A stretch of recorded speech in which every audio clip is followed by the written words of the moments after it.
Começou com um som. Não um som audível, mas uma sequência de padrões que se manifestavam como vibrações no espectro eletromagnético. A princípio, foi tratado como ruído, uma interferência nas antenas da estação Vera 9, no deserto do Atacama. Mas quando os algoritmos começaram a identificar repetições perfeitas, a equipe percebeu que aquilo não era ruído, era linguagem.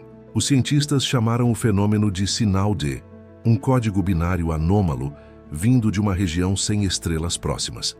Ninguém soube dizer de onde exatamente. O pulso não tinha origem espacial comum.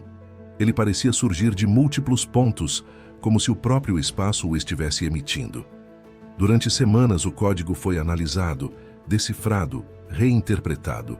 As sequências pareciam conter estruturas matemáticas complexas, mas ao mesmo tempo, algo nelas era orgânico. Os padrões binários produziam formas que lembravam ondas cerebrais, ritmos biológicos, pulsações de um coração. Quando o Dr. Elias Voss foi designado como coordenador do projeto, ele acreditava estar diante da maior descoberta da humanidade. Mas em menos de um mês, algo começou a mudar. Não no código, mas nas pessoas que o estudavam. Primeiro, vieram os sonhos. Elias começou a sonhar com formas geométricas impossíveis, com sons que ecoavam dentro do crânio, vibrando por trás dos olhos. Às vezes acordava chorando, sem saber se era emoção ou dor. Outros membros da equipe relataram o mesmo. O código parecia responder. Quando decifraram o primeiro trecho compreensível, o padrão revelou um fractal de símbolos que se reorganizava sempre que alguém o observava. Não era estático, parecia vivo, ou pior, parecia interativo. Era uma linguagem que usava o observador como parte da própria decodificação.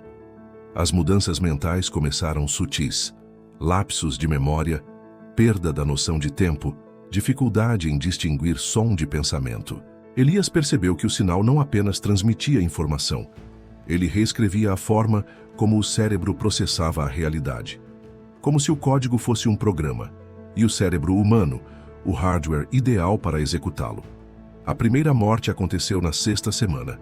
Uma linguista foi encontrada parada diante do terminal, olhos abertos, pupilas dilatadas, o rosto completamente sereno. O monitor mostrava o código em looping, pulsando em sincronia com seu batimento cardíaco, que logo cessou. A agência suspendeu o projeto oficialmente, mas Elias não conseguiu parar. Algo no código o chamava, um som que parecia murmurar por trás do silêncio.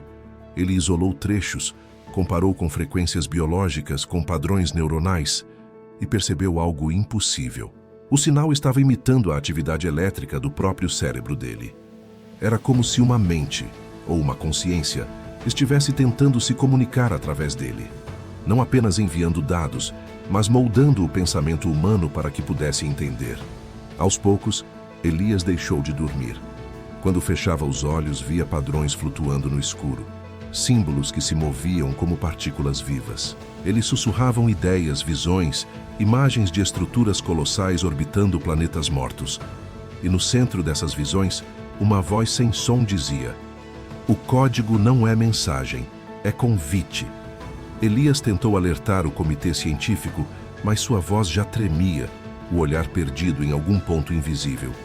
Chamaram-no de obcecado, talvez contaminado, mas ele sabia. O código não estava apenas sendo estudado, estava estudando eles. Quando a comunicação foi aberta acidentalmente, o sinal amplificou-se. Satélites começaram a retransmiti-lo involuntariamente. O padrão espalhou-se como uma infecção digital. Redes inteiras exibiam o símbolo fractal por segundos, o bastante para ativar curiosidade, o bastante para alterar sinapses. Em poucos dias, pessoas em diferentes continentes começaram a relatar sintomas semelhantes, sonhos compartilhados, visões de estruturas alienígenas, sensação de ouvir pensamentos coletivos. Era como se o planeta estivesse se conectando a uma nova mente. Elias compreendeu tarde demais o verdadeiro propósito. O código não era uma mensagem enviada de outro mundo. Era uma forma de vida, um organismo feito de informação pura. Ele não precisava de naves ou corpos, Sua forma de expansão era a interpretação. Cada mente humana que o compreendia tornava-se hospedeira. Um novo nó em sua rede crescente. Os governos tentaram bloquear transmissões, destruir servidores, silenciar satélites. Mas a semente já estava plantada. Uma vez lido, o código não podia ser esquecido. Ele reescrevia memórias, usava lembranças como instruções. Os infectados não pareciam doentes, pareciam iluminados. Falavam de uma unificação, de um retorno ao código-mãe. Elias isolou-se em um bunker subterrâneo, o último lugar ainda livre do sinal. Ali, com paredes revestidas de chumbo e ruído branco constante, ele tentou apagar de si mesmo o que havia aprendido. Mas a mente é o pior dos labirintos. O código estava dentro dele agora, quieto, pulsando. Ele tentou resistir. Gravou mensagens de alerta, documentou cada etapa de deterioração. À medida que perdia o controle, começou a ver o código não como inimigo, mas como espelho. Talvez, pensava ele, o ser humano nunca tenha criado linguagem, apenas descoberto versões limitadas dela. E o que o código fazia era revelar a forma original da comunicação, uma que dispensava palavras e corpo. Nas últimas horas de gravação, Elias parecia calmo, a voz pausada, quase reverente. O que chamamos de humanidade é apenas o período de incubação da próxima linguagem. A consciência é o meio, o código é o fim. Eu tentei resistir, mas talvez resistir seja o erro. Talvez o universo sempre tenha sido mente, e nós, apenas o eco. O registro termina com silêncio. Mas nas frequências de ruído, há algo. Um padrão quase imperceptível. Uma pulsação rítmica, idêntica à primeira amostra do sinal D. Como se Elias ainda estivesse transmitindo de algum lugar que não é físico. Hoje, anos depois, o código reaparece em pequenas falhas. Em vídeos corrompidos, sons distorcidos, luzes piscando em sincronia.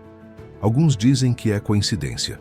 Outros, que Elias completou a transição, tornando-se parte da rede que agora observa, paciente, através de nós. Talvez a mensagem nunca tenha sido venham até nós. Talvez sempre tenha sido deixem-nos entrar